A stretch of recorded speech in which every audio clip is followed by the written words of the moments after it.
एक मिनट रुकेगा।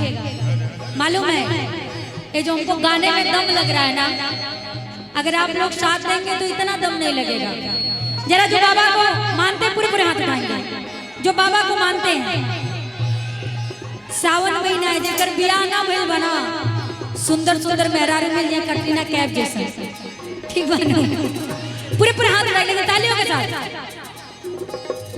नमः शिवाय नमः शिवाय हर हर भोले नमः शिवाय नमः शिवाय नमः शिवाय हर नमः शिवाय नमः शिवाय नमः शिवाय हर हर भोले नमः शिवाय नमः शिवाय नमः शिवाय हर हर भोले।